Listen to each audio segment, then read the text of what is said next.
അമേരിക്കയെ എതിർക്കുന്ന രാഷ്ട്രങ്ങളിലെല്ലാം തന്നെ ആഭ്യന്തര കലാപം ഉണ്ടാകുന്ന ഒരു കാലത്തിലൂടെയാണ് നമ്മൾ കടന്നു പോകുന്നത്. ബംഗ്ലാദേശിൽ വലിയ ആഭ്യന്തര കലാപം ഉണ്ടായി. അതിനുശേഷം നേപ്പാളിൽ ഇപ്പോൾ നേപ്പാൾ കത്തിക്കൊണ്ടിരിക്കുകയാണ്. നാളെ പാകിസ്ഥാനിലും ഉണ്ടായേക്കാം. കാരണം അസീം മുനീറൊക്കെ അവിടെ പ്രധാനമന്ത്രി കുപ്പായം തച്ചു വെച്ചിരിക്കുകയാണ്. നമുക്ക് ചുറ്റുമുള്ള രാജ്യങ്ങൾ മുഴുവൻ അസ്ഥിരമായിക്കൊണ്ടിരിക്കുകയാണ്. മ്യാൻമാറിൽ സ്വാഭാവികമായിട്ടും കലാപത്തോട് കലാപമാണ്. ശ്രീലങ്കയിലും വലിയ കലാപം ഉണ്ടായിട്ടുണ്ടെന്ന് നമുക്ക് എല്ലാവർക്കും അറിയാം. ഫ്രാൻസിൽ കഴിഞ്ഞ ദിവസം ഞങ്ങൾ റിപ്പോർട്ട് ചെയ്തതനുസരിച്ച് അവിടെ സമാനമായിട്ടുള്ളത്, നേപ്പാളിന് സമാനമായിട്ടുള്ളൊരു പ്രക്ഷോഭം, സർക്കാരിൻ്റെ അഴിമതി, അതിനെ ചൊല്ലിയാണ് അവിടെയുള്ള ജനങ്ങൾ തെരുവിലിറങ്ങിയത്. ഇതെന്താണ് പൊടുന്നനെ എല്ലായിടത്തും ജനങ്ങൾ ഈ അഴിമതി പറഞ്ഞ് തെരുവിലിറങ്ങുന്നത് എന്നുള്ളൊരു ചോദ്യം, ഒരു വലിയൊരു ചോദ്യമാണ്.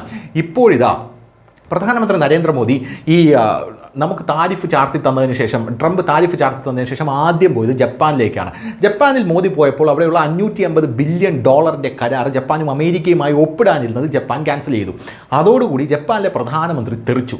കാരണം ജപ്പാൻ അമേരിക്കയുടെ ഒരു അടിമ രാഷ്ട്രമാണ്. അമേരിക്കയ്ക്ക് അവരുടെ പപ്പറ്റ് ഗവൺമെൻറ്റിനെ അവിടെ കൊണ്ടുവന്നാൽ മാത്രമേ കാര്യങ്ങളൊക്കെ മുന്നോട്ട് പോവുകയുള്ളൂ.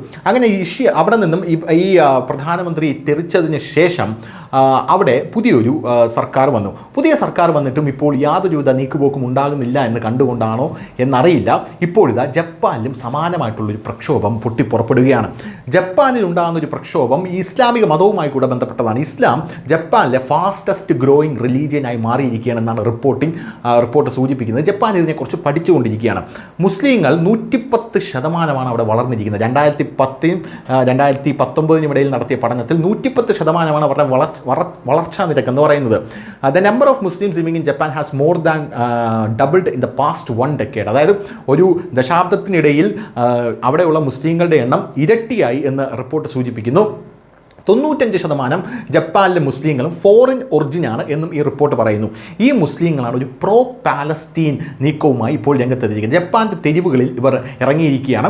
ജപ്പാൻ്റെ തെരുവുകളിൽ ഇവർ ഇറങ്ങിയിട്ട് പാലസ്തീൻ അനുകൂല മുദ്രാവാക്യങ്ങൾ ഇപ്പോൾ വിളിക്കുകയാണ് എന്ന റിപ്പോർട്ടുകളാണ് വരുന്നത്. അതിൻ്റെ ദൃശ്യങ്ങളൊക്കെ പുറത്ത് വന്നിട്ടുണ്ട്. ആ ദൃശ്യങ്ങൾ കോപ്പിറൈറ്റ് സ്ട്രൈക്ക് ഇല്ലെങ്കിൽ നമ്മൾ നിങ്ങളെ കാണിക്കുന്നതാണ്.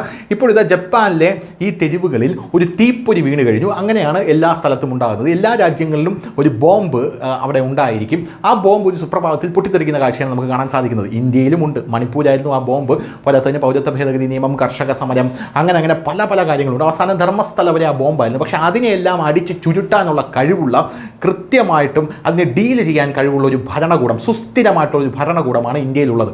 ഇവിടെയൊന്നും അതില്ല എന്നുള്ളതാണ് വേറൊരു കാര്യം. പോലെ തന്നെ അമേരിക്കയെ ആശ്രയിക്കാതെ ഈ രാജ്യങ്ങൾക്ക് മുന്നിലേക്ക് പോകാനും സാധിക്കില്ല. എന്തായിരുന്നാലും ഈ ഒരു കലാപം, ഈ ഒരു പ്രതിഷേധം അവിടെ പൊട്ടിപ്പുറപ്പെട്ടപ്പോൾ ജപ്പാൻ സർക്കാർ വളരെ ഭയത്തിലാണ്. കാരണം ഇത് ഒരു വലിയ കലാപത്തിലേക്ക് നീങ്ങുമോ എന്നുള്ളതാണ് ജപ്പാൻ സർക്കാർ ഇപ്പോൾ നിരീക്ഷിച്ചുകൊണ്ടിരിക്കുന്നത്. News desk, news India Malayalam.